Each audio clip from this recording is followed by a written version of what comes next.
Salut à tous, bienvenue dans cette nouvelle vidéo. On est peut-être reparti pour une saison galère avec le Paris Saint-Germain. En tout cas, Nono est avec nous. Salut Nono. Salut Sacha. Alors, défaite 3-1 face à Nice dès la 5e journée du championnat. 8 points sur 15. Plus mauvais départ depuis la saison 2010-2011. Il y en a qui sont pas trop inquiets. Moi, je le suis. En tout cas, je suis très inquiet. Heureusement qu'il y en a qui hier qui ont dit que Donnarumma n'avait plus le niveau pour jouer dans cette équipe. Pareil pour Danilo, pareil pour Vitinha. Pourquoi Ruiz n'a pas joué au milieu de terrain hier? Pourquoi avoir mis Danilo à côté de Milan Skriniar? Beaucoup de questions sans réelle réponse. On a vu hier qu'apparemment Enrique a pété les plombs, mais heureusement il est revenu sur ses propos hier. Pour rappel, hier après le match et la défaite 3-1 face à Nice, Luis Enrique nous expliquait que l'équipe s'était donnée à 100%, qu'il était 100% satisfait de ce qu'il avait vu sur le terrain et qu'on ne peut pas en vouloir à des joueurs qui ont donné le meilleur d'eux-mêmes. Alors qu'est-ce que ça va être quand ils vont vraiment donner le meilleur d'eux-mêmes? Heureusement aujourd'hui il a rectifié le tir sur PSG TV en expliquant que tout le monde devait monter de niveau, que tout le monde devait élever son niveau de jeu, à commencer par l'entraîneur. Donc il se remet un petit peu en question. Moi quoi qu'il en soit, Nono, je ne crois pas en Dembélé, voilà, j'ai pas peur de le dire. Pour moi, c'est une douille. Si le Barça a mis une clause de 50 millions d'euros, ça veut dire qu'en vrai, il voulait vraiment s'en débarrasser, même s'il l'avait acheté 2 fois plus cher. Ce gars-là n'a aucune stat. Les 4 premiers matchs des numéros 10 qui ont commencé au PSG, des joueurs comme Néné, qui avait déjà marqué 3 buts lors de ses 4 premiers matchs. Zlatan Ibrahimovic, numéro 10, lors de ses 4 premiers matchs, il avait inscrit 4 buts. Et Neymar Junior, pour ses 4 premiers matchs, c'était 4 buts et 4 passes décisives. Donc il faut arrêter de nous expliquer, il faut laisser le temps de s'adapter. Non, quand t'es bon, t'es bon. Quand t'es pas bon, t'es pas bon. Donc à un moment donné, il faut arrêter de trouver des excuses. Donnarumma doit être écarté, Danilo doit être écarté, Vitinha doit être écarté et Dembélé doit aller faire un petit tour sur le banc parce que lui, j'ai l'impression qu'il croit qu'il va être titulaire toute la saison. Et on ne peut pas accepter de laisser un joueur qui met 0 but et 0 passe décisif à chaque match. Ce n'est pas possible. Voilà. Pour moi, Nono, avant de te laisser la parole, pour moi, le problème est d'ordre, philosophique. Et je l'avais dit quand Enrique est arrivé que lui, c'est un football fantaisiste. Voilà le problème.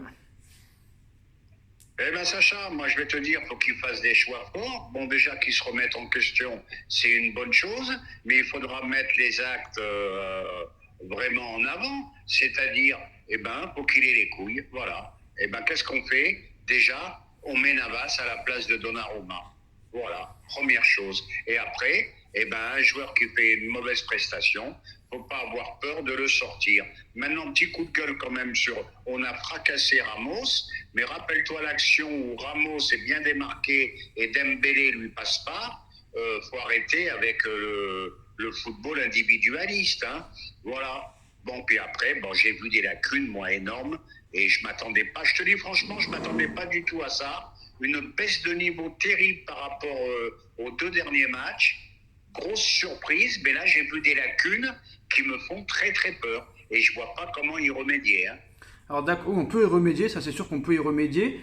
T'as raison sur Dembélé, qui aurait dû faire la passe à Ramos, mais rien nous dit que Ramos l'aurait mis au fond. Ça aussi, hein. Il faut aussi, à raison garder, préciser ça. Donc, je suis d'accord avec toi, mais le jeu, c'était de le donner le ballon à Ramos. Alors voilà, c'est simple, je suis hein. désolé. C'est simple, oui, mais rien nous dit que Ramos l'aurait marqué, ça c'est sûr et certain. Maintenant, Alors, ça, c'est un autre débat. voilà, maintenant ce qu'il faut savoir, c'est que lors de la vidéo, de la prochaine vidéo ce soir qui sortira, on comparera l'équipe du match contre Nice et l'équipe qu'il faudrait mettre, si Monsieur Enrique a des cojones, comme on dit chez lui, contre le Borussia Dortmund qui a été vainqueur cet après-midi, 4-2 dans la douleur. Après, je vais pas te mentir, Nono, c'est pas pour défendre le Paris Saint-Germain, loin de là. C'est pas parce que les autres font de la merde qu'il faut faire de la merde. Mais Manchester United, battu à domicile 3-1 face à Brighton.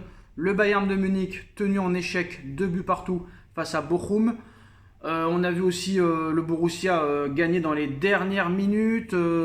C'est très compliqué. En ce moment, c'est plus comme avant où vraiment tu allais dans des équipes, dans des stades où tu étais sûr de prendre des raclés 4-5-0. Maintenant, j'ai l'impression réellement que tout le monde peut battre tout le monde. Et ça fait longtemps que ça dure. Mais moi, Nono, je suis désolé.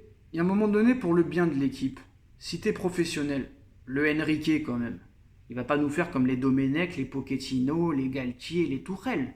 Frère, il n'y a pas photo entre Navas et Donnarumma. Pourquoi tu insistes avec Donnarumma? Est-ce que tu as des pressions de l'agent de Donnarumma? Est-ce que tu as des pressions au niveau des directeurs sportifs ou du président qui t'imposent à le mettre, sachant que je pensais que tu avais peur de personne?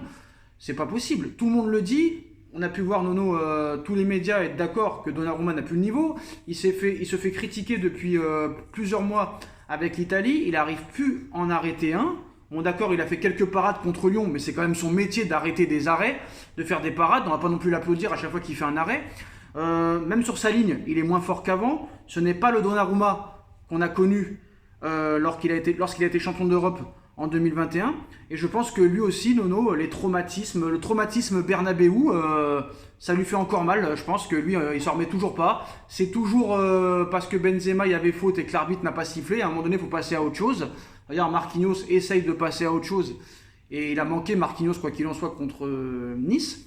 Mais à un moment donné, il faut arrêter de trouver des excuses. Si tu as les couilles, Donnarumma, tu le jacles, tu le dégages, tu nous mets à la place Monsieur Navas, tu nous vires Vitinha, tu nous mets Fabian Ruiz, tu nous vires Dembélé, tu nous vires Ramos, et tu nous mets Kolo Muani, et tu nous mets Barcola. Et là, tu auras montré que tu auras des couilles. Voilà, c'est tout. Terminé l'histoire. Ouais, ben surtout que 2 jours avant, j'avais vu une interview de Luis Enrique nous disant qu'il avait 3 gardiens de très très haut niveau. Même 4. Et ben, Même 4, il a dit. 4, Nono, il a dit. 4. Ah ben, 4 gardiens de très haut niveau. Ben, je dis à Luis, profites-en. Il est temps de changer. Donnarumma, c'est plus possible. Je m'acharne pas contre lui, mais c'est plus le gardien qu'on avait connu à l'Euro. Bon, il n'a jamais eu un jeu au pied exceptionnel, mais il compensait par d'autres qualités. Il est nul. Nono, il est nul. Est-ce qu'il sait ce que ça veut dire clean sheet, le gars? On a l'impression que le gars, il a besoin de prendre des buts.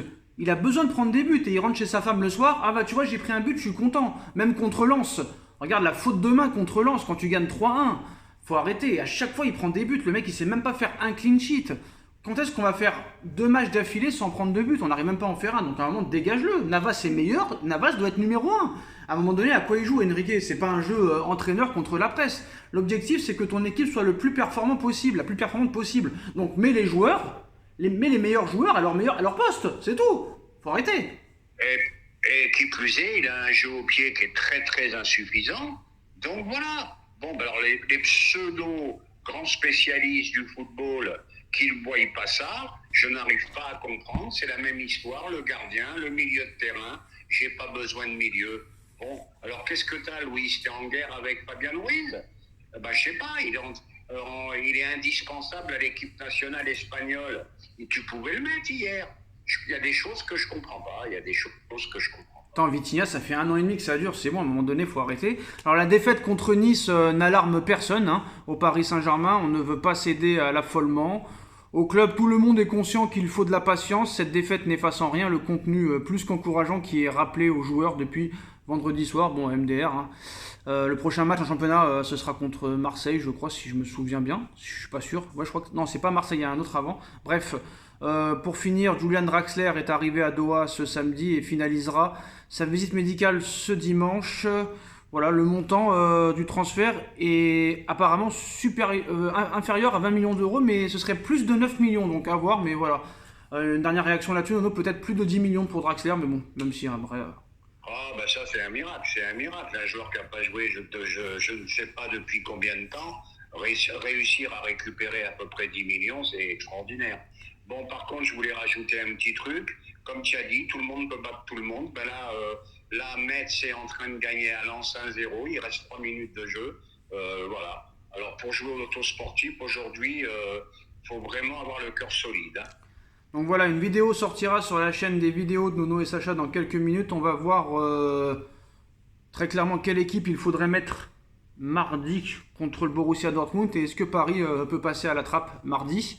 Le Barça qui gagne 5-0 à domicile, ça aussi, voilà. Bon voilà, rendez-vous dans quelques minutes. Dites-nous en commentaire ce que vous avez pensé de cette analyse. À chaud, on like, on partage, on commente, on s'abonne. Et on se retrouve très très vite pour une prochaine vidéo dans quelques minutes. A tout de suite Nono, à tout de suite les gars. Tchuss. Tchuss.